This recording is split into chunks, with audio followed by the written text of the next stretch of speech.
یہ آیت کریمہ سننے کے بعد ہر مسلمان پر درود پاک پڑھنا واجب تھا.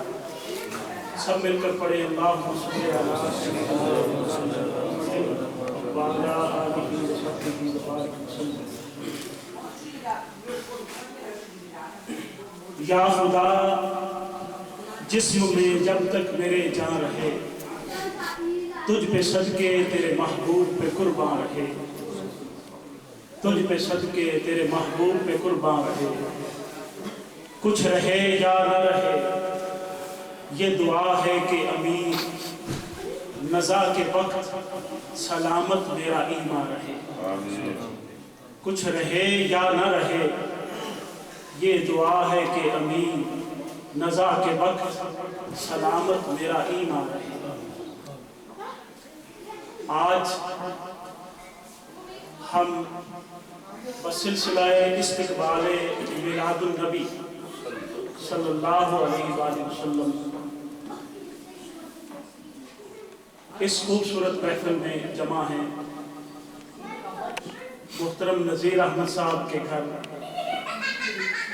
یہ قابل صد مبارکباد ہیں کہ انہوں نے نیا گھر بھی خریدا، اور نئے گھر میں آج ہم سب حضور نبی پاک صلی اللہ علیہ وسلم کے ولادت کے جشن کی خوشی میں اور میلاد النبی کی آمد کی خوشی میں جمع ہے. اس سے بڑھ کر میں سمجھتا ہوں کہ دنیا کی نعمتوں کا بھی اور اخروی نعمتوں کا بھی شکریہ ادا نہیں ہو سکتا اللہ کی بارگاہ کہ ہم اپنی ساری خوشیوں کو جا کر آقا کی خوشی پر ختم کر دیں، اور آقا کی خوشی پر ہماری ساری خوشیاں مکمل ہو جائیں اور منتہا ہو جائیں. اور یہی آج کے دور میں ہمارے ایمان کے تحفظ کی ضمانت ہے. آج کی اس خوبصورت محفل کا آغاز اللہ رب العزت کے بابرکت کا نام سے کرتے ہیں. میں نہایت ہی ادب سے گزارش کروں گا میرے انتہائی واجب الاحترام مہربان دوست محترم حافظ محمد طاہر صاحب کی خدمت میں کہ وہ اپنے مخصوص انداز میں تلاوت کلام پاک فرمائیں.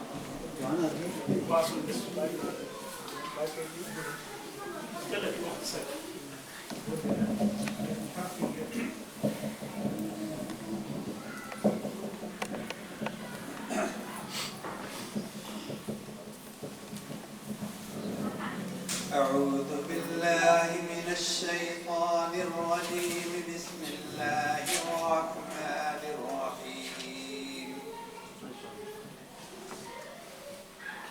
لا أقسم بهذا البلد وأنت حل بهذا البلد ووالد وما ولد لقد خلقنا الإنسان في كبد أيحسب أن لن يقدر عليه أحد يقول أهلكت مالا لبدا أيحسب أن لم يره أحد ألم نجعل له عينين ولسانا وشفتين وهديناه النجدين فلا اقتحم العقبة وما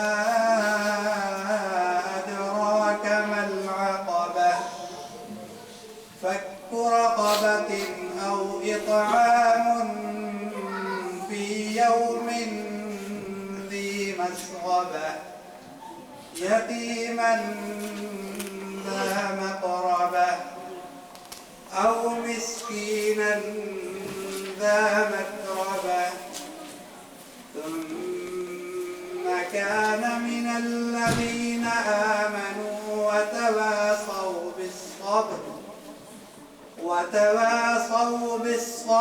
وتواصوا بالمرحمة أولئك أصحاب الميمنة والذين كفروا بآياتنا هم أصحاب المشأمة عليهم نار مؤصدة صدق الله العظيم. سبحان اللہ.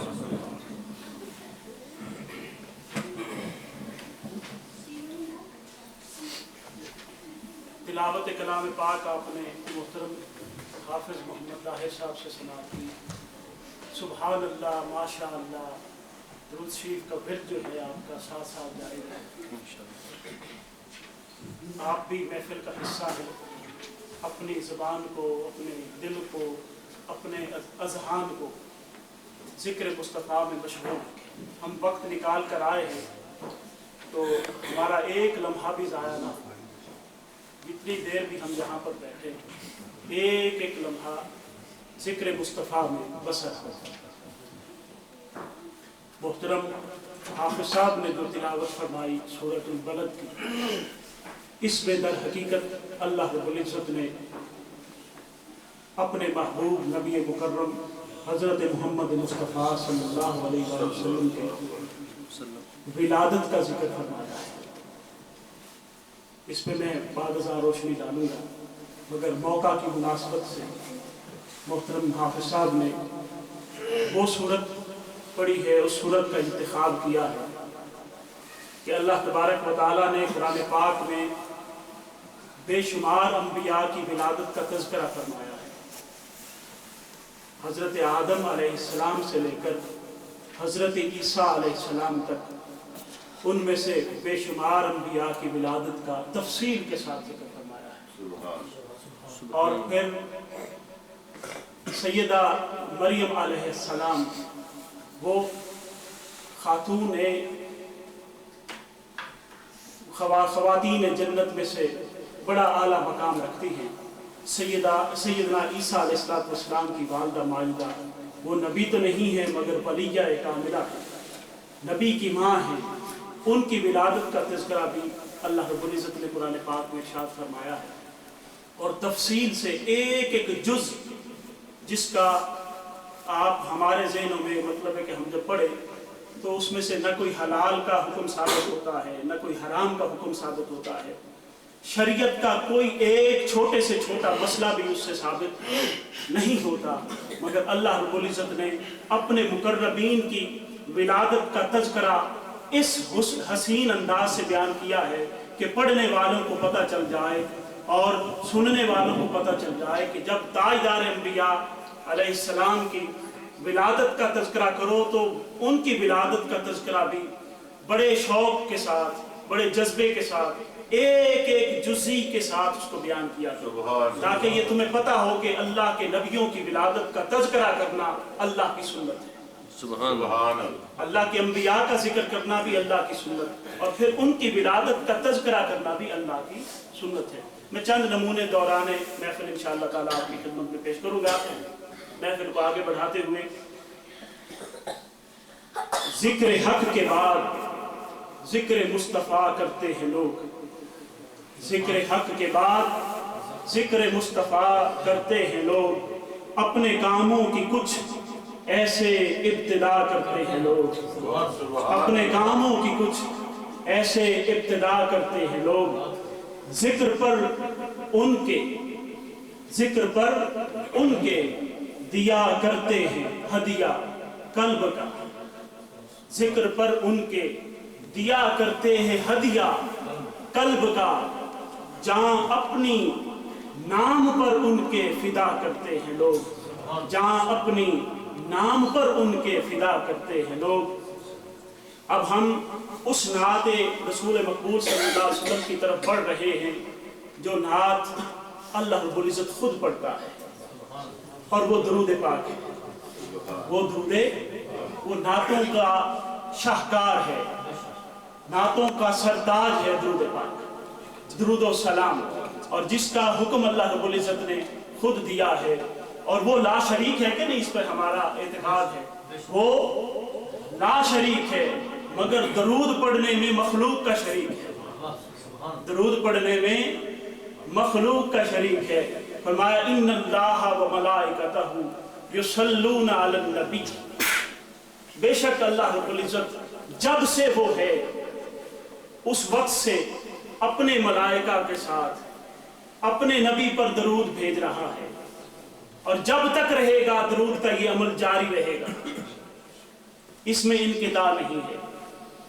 اور یا ایھا الذین آمنوا صلوا علیہ وسلموا تسلیما، اے زمین پر اہل ایمان تم کیوں اس نعمت سے محروم رہتے ہو؟ آؤ تم بھی اپنے خالق حقیقی اس کے ساتھ مل کر اور عرشی مخلوق کے ساتھ مل کر اس وظیفہ خدا میں شامل ہو جاؤ، اور وہ کیا ہے؟ وہ درود و سلام ہے۔ تم بھی نبی پر درود بھیجو اور اس طرح سلام بھیجو، انتہائی تعظیم کے ساتھ، انتہائی تکریم کے ساتھ، انتہائی محبت کے ساتھ، کہ تم مچل جاؤ، دیکھنے والے بھی کہیں کہ یہ اپنے نبی پر اس طرح عزت و تکریم کے ساتھ سلام پڑھ رہے ہیں جیسے کوئی دیوانے ہوں، اپنے نبی کی محبت میں دیوانہ ہو جانا چاہیے۔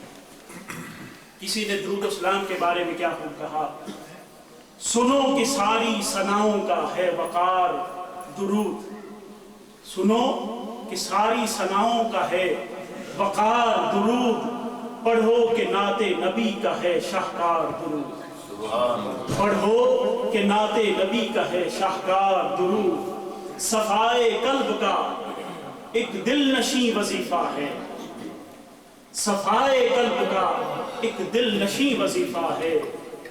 ایک صحابی آقا کی بارگاہ میں حاضر ہوئے، عرض کیا یا رسول اللہ میں اتنا وقت تسبیح میں گزارتا ہوں 1/3، اور دوسرا جو ہے ایک حصہ وقت کا وہ تحلیل میں گزارتا ہوں، استغفار میں گزارتا ہوں، اور تیسرا وقت اپنے شیڈیول کا جو ہے وہ میں درود پاک میں گزارتا ہوں، کیا یہ میرے لیے بہتر ہے؟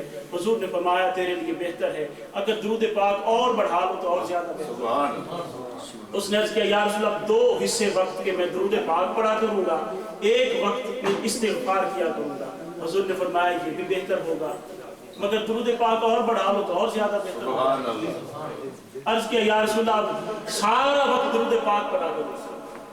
درود پاک کی ایسی چیز ہے کہ یہ دعا بھی ہے، یہ درود و سلام جو ہے یہ دعا بھی ہے، یہ استغفار بھی ہے، اللہ کی عبادت بھی ہے، نبی پاک صلی اللہ علیہ وسلم کے ساتھ قرب کا ذریعہ بھی ہے، اللہ کے ساتھ قرب کا ذریعہ بھی ہے۔ ہر وقت آپ بندے کو یہ اجازت نہیں ہے کہ وہ کہے کہ میں درود بھیجتا ہوں اپنے نبی پر، بندہ ہر وقت اللہ کی بارگاہ میں ملتجی رہتا ہے، عرض کرتا ہے مولا میری زبان اس قابل نہیں، میں تیری بارگاہ میں عرض کرتا ہوں اللہم صلی علی سیدنا و مولانا، اے اللہ تو میری طرف سے اپنے نبی پر درود بھیج۔ تو اللہ کے ساتھ بھی لنک ہوتا ہے، نبی پاک صلی اللہ علیہ وسلم کے ساتھ بھی لنک ہوتا ہے۔ یہ دعا جب بندہ کثرت کے ساتھ پڑھتا ہے تو درود خود دعا بن جاتا ہے، درود خود استغفار بن جاتا ہے، درود خود مناجات بن جاتا ہے، درود خود تسبیح و تحلیل بن جاتا ہے۔ سارے وظیفے جمع کر لیے جائیں تو ایک طرف، مگر سب وظیفۃ الوظائف، سب وظیفوں کا وظیفہ درود پاک ہے، کیونکہ اللہ رب العزت کا خود یہ معمول ہے۔ تو صفائے قلب کا ایک دل نشیں وظیفہ ہے، ہمارے جذبوں کو کرتا ہے تابدار درود، کروں میں ان کا تصور تو روشنی دیکھوں، کروں میں ان کا تصور تو روشنی دیکھوں، سنو جو اسم محمد پڑھوں 1000 درود، سنو جو اسم محمد تو پڑھوں 1000 درود صلی اللہ علیہ وسلم۔ اب کوئی زبان بھی خاموش نہ رہے، سب مل کر درود پاک پڑھیں گے اللہم صلی علی، اور سمجھیں کہ ہم اللہ رب العزت ملائکہ کے ساتھ آسمانوں پر اپنے نبی پر درود بھیج رہا ہے، اور ہم اپنی بساط کے مطابق مولا کی اس مجلس میں شامل ہیں جو درود پاک کی آسمانوں پر ہو رہی ہے۔ اس جذبے کے ساتھ مل کر نبی پاک صلی اللہ علیہ وسلم پر درود پاک اللہم صلی علی سیدنا و مولانا محمد، اللہم صلی علی سیدنا و مولانا محمد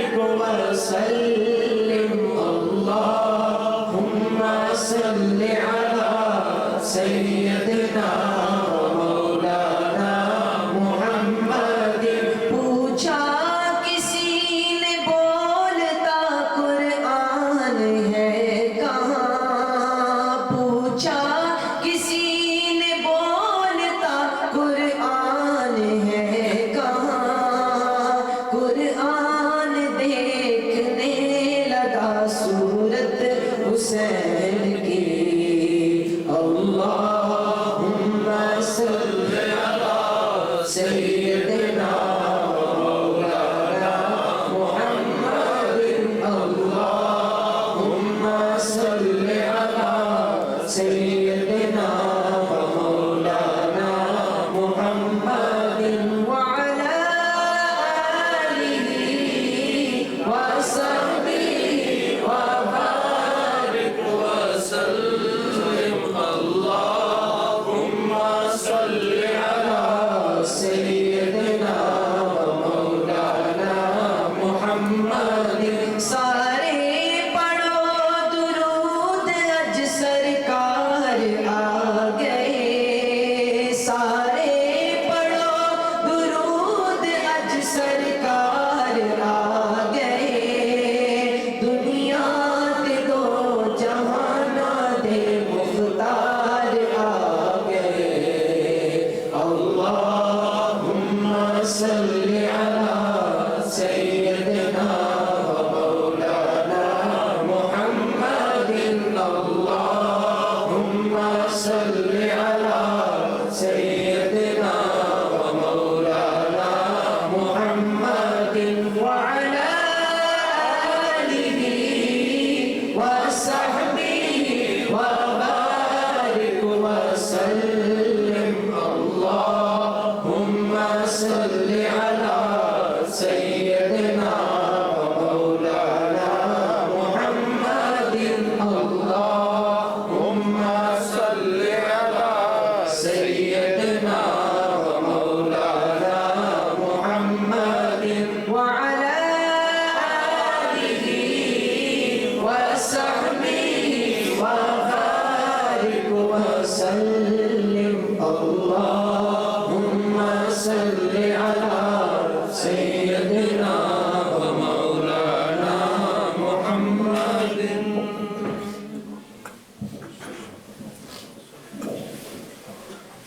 تاجدار کائنات صلی اللہ علیہ وآلہ وسلم رمضان مبارک کا مہینہ جب آنے والا ہوتا تو حضور رمضان کی جو آمد ہے رمضان کی آمد اس کی تیاری رجب میں شروع فرما دیتے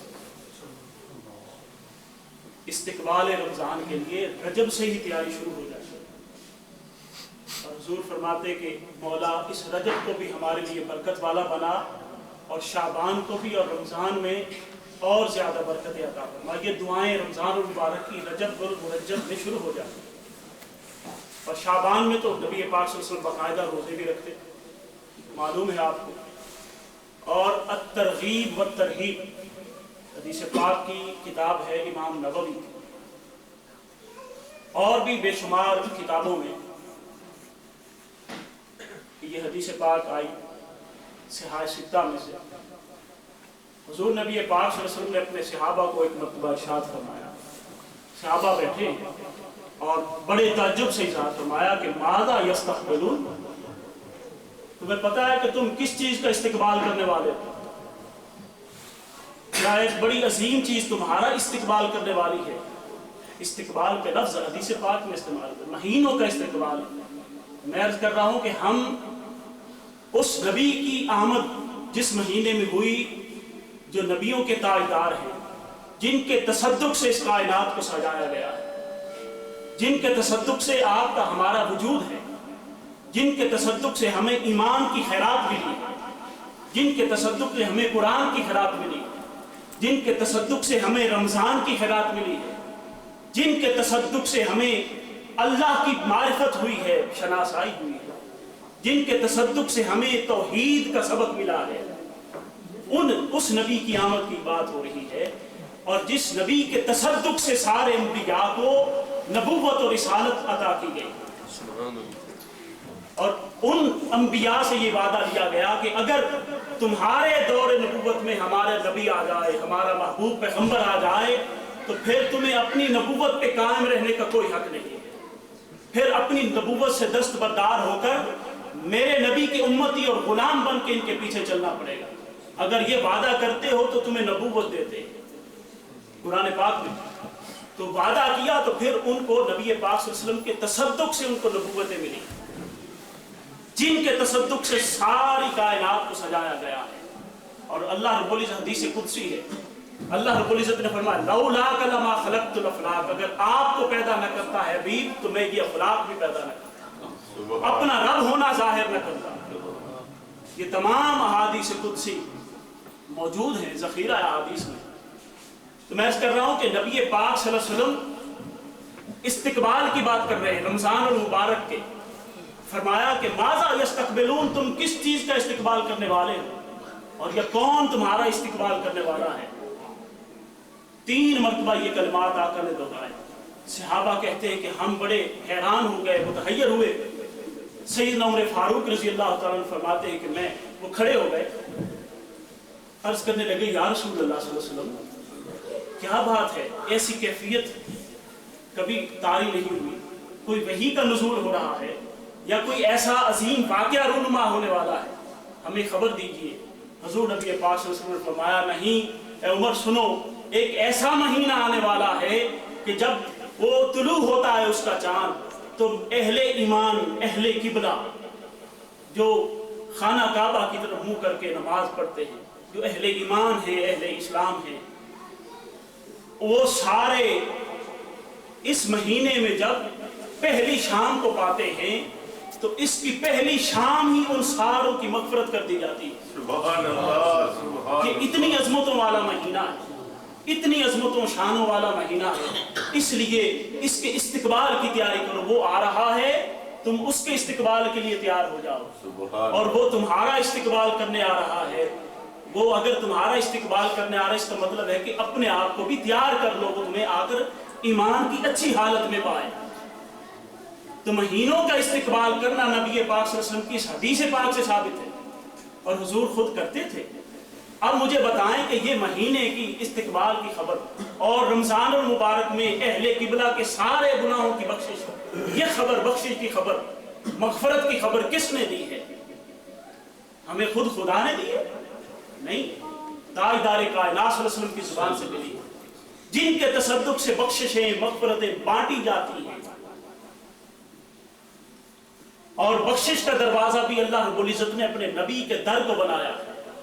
براہ راست اللہ رب العزت نے یہ نہیں فرمایا کہ تم گناہ کر لو تم میری بارگاہ میں آ جاؤ، فرمایا وَلَوْ أَنَّهُمْ إِذْ ظَلَمُوا أَنفُسَهُمْ جَاءُوكَ فَاسْتَغْفَرُوا اللَّهَ، جب وہ ظلم کر بیٹھے اپنی جانوں پر، ان کو چاہیے تھا کہ وہ آپ کی بارگاہ میں آتے، یا جو ظلم کر بیٹھے اپنی جانوں پر ان کو چاہیے کہ وہ اے محبوب آپ کے پاس آئیں، فَاسْتَغْفَرُوا اللَّهَ، پھر اللہ سے مغفرت طلب کریں، وَاسْتَغْفَرَ لَهُمُ الرَّسُولُ، اور یہ پیارے حبیب نبی پاک صلی اللہ علیہ وسلم بھی ان کے لیے شفاعت کر دیں، سفارش کر دیں، استغفار طلب کریں کہ مولا ان کو بخش دے۔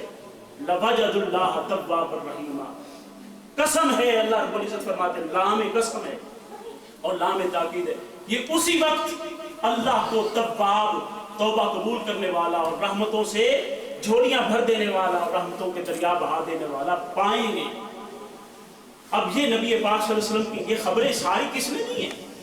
قرآن ہمیں نبی پاک صلی اللہ علیہ وسلم نے فرمایا کہ یہ قرآن ہے، یہ میری حدیث ہے۔ اگر ہم زبان مصطفیٰ پر اعتماد نہ کریں تو قرآن اسٹیبلش نہیں ہوتا۔ قرآن کا قرآن ہونا کس نے ثابت کیا؟ تو نبی پاک صلی اللہ علیہ وسلم چونکہ جب نعمتوں کی نعمت ہوئی، ساری نعمتیں تاجدار کائنات صلی اللہ علیہ وسلم کے وجود اقدس کے تصدق سے ملی، تو دوستان مکرم نعمت عظمیٰ اس کائنات میں سب سے بڑی نعمت تاجدار کائنات صلی اللہ علیہ وسلم کا وجود اقدس ہے، اور جس مہینے میں وہ نعمت ہمیں نصیب ہوئی ہو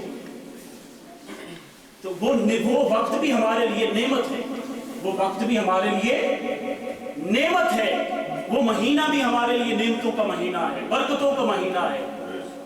رمضان برکتوں کا مہینہ کیوں ہے کہ اس میں قرآن پاک کا نزول ہوا. اب جس میلاد پاک کا مہینہ ہمارے لیے برکتوں کا مہینہ کیوں ہے کہ اس میں صاحب قرآن کا نزول ہوا, صاحب قرآن کی ولادت ہوئی. اس لیے ہمیں چاہیے, ہمارے ایمان کا یہ حصہ ہونا چاہیے کہ ہم ہر خوشی سے بڑھ کر تاجدار کائنات صلی اللہ علیہ وسلم کی آمد کی خوشی کو سیلیبریٹ کریں. اور اللہ رب العزت نے حکم دیا ہے سورہ یونس میں, اللہ تعالیٰ نے فرمایا ہے قُلْ بِفَضْلِ اللَّهِ وَبِرَحْمَتِهِ فَبِذَلِكَ فَلْيَفْرَحُوا. یہ جو تم پر اللہ کا فضل ہوا اور خاص اس کی رحمت ہوئی, فَبِذَلِكَ خاص اس فضل اور رحمت کی وجہ سے تم کیا کیا کرو, فَلْيَفْرَحُوا خوشیاں منایا کرو. یفرحوا فرحت کا لفظ تو سنا ہے نا آپ نے, فرحت کا معنی بھی آتا ہے ہر ایک کے لیے. فرحت کا معنی ہے خوشی, سرور, مسرت, اسی سے یفرحوا ہے. اللہ نے حکم دیا یفرحوا خوشی مناؤ. اور خوشی اس طرح کہ وہ خیر مما یجمعون, جو کہ تم نے جمع کیا ہے وہ میلاد مصطفیٰ پر خرچ کر دینا اور خوشی پر خرچ کرنا, یہ خرچ کرنا اس جمع کرنے سے بہتر ہے. اب مجھے بتائیں, ہم قرآن سے پوچھ لیتے ہیں کہ سب سے بڑا فضل کون ہے اور سب سے بڑی رحمت کون سی ہے؟ اللہ کی. کیا ہمارا ایمان سب سے بڑا فضل ہے؟ کیا رمضان سب سے بڑا فضل ہے؟ کیا قرآن سب سے بڑا فضل ہے؟ قرآن خود اس چیز کو بیان نہیں کرتا. قرآن بیان کرتا ہے کہ سب سے بڑی رحمت وہ وَمَا أَرْسَلْنَاكَ إِلَّا رَحْمَةً لِلْعَالَمِينَ. جہاں تک اللہ کی ربوبیت ہے وہاں تک تاجدار کائنات کی رحمت ہے. رحمۃ للعالمین, رب العالمین. اور پھر سب سے بڑا فضل کون سا ہے؟ اللہ رب العزت نے سورہ احزاب میں فرمایا اِنَّا أَرْسَلْنَاكَ شَاهِدًا وَمُبَشِّرًا وَنَذِيرًا وَدَاعِيًا إِلَى اللَّهِ بِإِذْنِهِ وَسِرَاجًا مُنِيرًا. اے پیارے حبیب, ہم نے آپ کو شان شاہدیت کے ساتھ بھیجا ہے, شان نذیریت کے ساتھ بھیجا ہے, شان داعیت کے ساتھ بھیجا ہے, اور سراج منیر, ایسا چمکتا ہوا سورج کہ جو بھی آپ کے ساتھ لگ جائے وہ بھی چمکانے والا بن جائے, وہ بھی چمکنے والا بن جائے, ایسا سورج بنا کر بھیجا ہے. اور پھر فبشرہم, ان کو خوشخبری اہل ایمان کو سنا دو. فبشر المؤمنین, مومنین کو خوشخبری سنا دو بِأَنَّ لَهُم مِّنَ اللَّهِ فَضْلًا كَبِيرًا. اے پیارے حبیب, آپ کو ان کے اندر بھیج کر اللہ نے اپنا سب سے بڑا فضل کر دیا ہے. فضل کبیر, یہ ٹائٹل تاجدار کائنات کو دیا گیا. اب دیکھیں کہ جب رحمت سب سے بڑی حضور کی ذات, فضل سب سے بڑا حضور کی ذات, ہمیں دنیا کے چھوٹے چھوٹے فضل مل جائیں تو لکھتے ہاذا من فضل ربی. گھروں میں لکھتے ہیں نہیں, بڑی بلڈنگ بنا لی, ہاذا من فضل ربی. بیٹا مل گیا, 3 4 5 بیٹے ماشاءاللہ مل گئے تو اللہ کے فضل سے ماشاءاللہ. آپ خود باپ جوان ہیں, بیٹے بھی جوان ہو گئے, یہ اللہ کا فضل ہے. دوستو, دنیا میں یہ دنیا ہمیں چھوٹے چھوٹے فضل مل جائیں, اس پہ ہم اللہ کا شکر ادا کرتے ہیں, سیلیبریشن کرتے ہیں. اس کائنات میں سب سے بڑا فضل حضرت محمد مصطفیٰ صلی اللہ علیہ وسلم کی شکل میں ہمیں ملا ہے, تو ہم شکر کیوں نہ کریں, اس کا شکر بھی کریں. اور شکر اس انداز سے کہ فَلْيَفْرَحُوا, فرحت و انبساط کے ساتھ. خوشی یہ نہیں ہوتی کہ میں بند کمرے میں بیٹھ کے خود ہی ہنس لوں اور کسی کو پتہ بھی نہ چلے. اس خوشی کا کیا فائدہ ہے جس میں دوسرے شریک نہ ہو, جو دوست احباب ہیں, جو رشتہ دار ہیں اس خوشی کے شریک نہ ہو. دوستو, خوشی ہوتی وہ ہے جس میں دوسروں کو شریک کیا جائے. فَلْيَفْرَحُوا, خوشی مناؤ, تو مطلب ہے کہ ساروں کو خوشی میں شریک کرو. خوشی کا اظہار ہونا چاہیے, پتہ چلنا چاہیے, یاد نبی پاک صلی اللہ علیہ وسلم اور اہل ایمان کو پتہ چلنا چاہیے. اور دوستو, ایک اور بھی کنفیوژن پیدا کی جاتی ہے کہ یہ شرک بدعت ہے, حضور کا میلاد منانا شرک بدعت. معاذ اللہ, میلاد منانا توحید کی سب سے بڑی دلیل ہے. جو اہل میلاد ہیں وہ حضور کا میلاد منا کر اس بات کو ثابت کرتے ہیں کہ حضور جتنے بھی بلند ہو جائیں وہ مخلوق ہی رہتے ہیں. وہ مخلوق ہیں، اور میلاد مخلوق کا ہوتا ہے، خالق کا نہیں ہوتا۔ اللہ نے فرمایا لم یلد ولم یولد، نہ میرا میلاد کسی سے ہے، نہ مجھ سے کسی کا میلاد ہے، نہ مجھ سے کوئی پیدا ہوا، نہ میں کسی سے پیدا ہوا، میرا محبوب پیدا ہوا ہے، اور میلاد بھی اسی کا ہے۔ تو توحید کی سب سے بڑی دلیل میلاد کی سیلیبریشن ہے۔ تو ان چیزوں کو اپنے ذہن میں جاگزین کرنے کی ضرورت ہے۔ اور یہ سب سے بڑی دوستو میلاد پاک کا مہینہ نبی پاک صلی اللہ علیہ وسلم کے ساتھ اپنا قلبی تعلق استوار کرنے کا مہینہ ہے۔ ہر ایک چیز کا کوئی نہ کوئی سیزن ہوتا ہے، ہر ایک چیز کا سیزن ہوتا ہے۔ رمضان المبارک کا پہلا عشرہ اللہ کی رحمتوں کا سیزن، مغفرت کا سیزن، دوزخ کی آگ سے چھٹکارے کا سیزن ہوتا ہے کہ نہیں؟ اگر آپ چاہتے ہیں کہ امتی کا تعلق اپنے آقا کے ساتھ جڑ جائے، حضور نبی پاک صلی اللہ علیہ وسلم کی سچی غلامی نصیب ہو جائے، ہماری نسلوں کو حضور کی محبت میں رونا آ جائے، حضور کی نعتیں پڑھنا آ جائے، تو پھر ہم گھر میں یہ محفلیں کریں گے تو آئے گا نا۔ باہر سے تو نہیں سیکھ کے آئیں گے، اس معاشرے میں سکولوں سے بھی سیکھ کے نہیں آئیں گے۔ ہم گھروں میں یہ ماحول دیں گے تو بچے ہمارے اپنے نبی کے ساتھ وابستہ ہوں گے، اپنے نبی کی سیرت ان کو ملے گی۔ اور میلاد سیرت کا ذریعہ ہے، میلاد سیرت کا ذریعہ ہے۔ اگر حضور کا میلاد ہی نہ ہوتا تو سیرت کہاں سے ملتی؟ سیرت دینے کے لیے تو میلاد ہوا ہے، اور صرف میلاد منا لینا بھی کافی نہیں، حضور کے میلاد کی وجہ امت کو اسوہ حسنہ دینا، دونوں لازم و ملزوم ہیں۔ کسی ایک چیز کو آپ اپنے ساتھ رکھ کے دوسری کو چھوڑ نہیں سکتے۔ اب ٹائم چکے ہو چکا ہے، اور یہ باتیں کرنا بھی ضروری تھی تاکہ ہمیں میلاد کی اہمیت کا، استقبال میلاد نبی صلی اللہ علیہ وسلم کا اندازہ ہو کہ قرآن و سنت اس چیز پر کیا کہتا ہے۔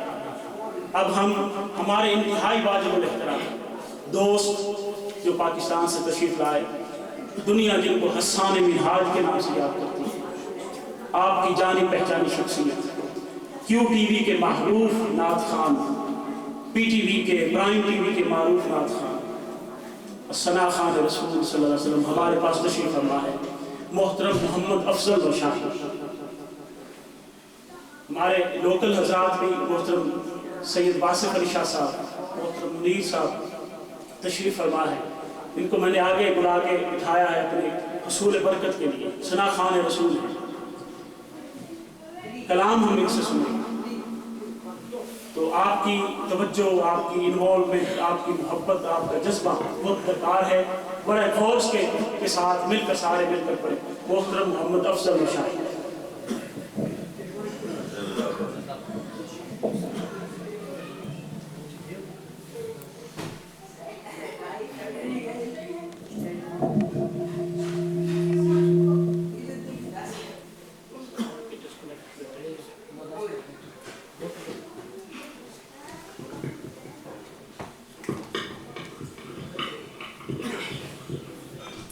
سبھی احباب درود و سلام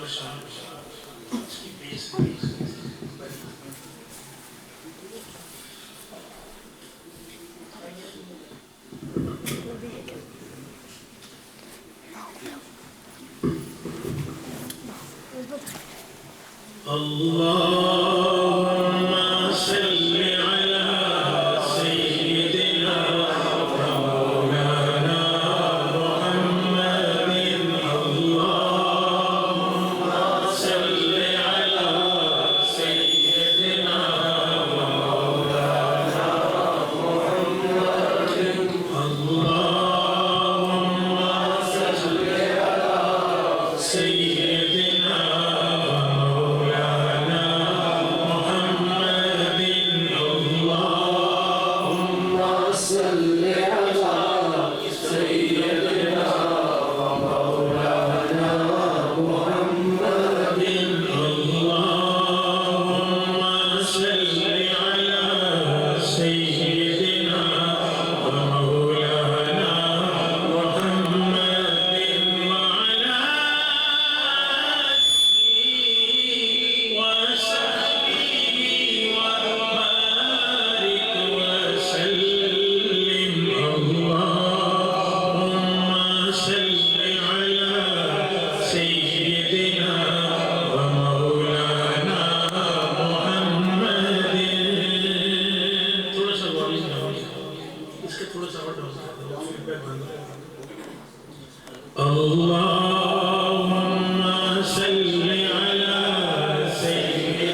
کرم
کلام میں آپ کو نیا سناتا ہوں.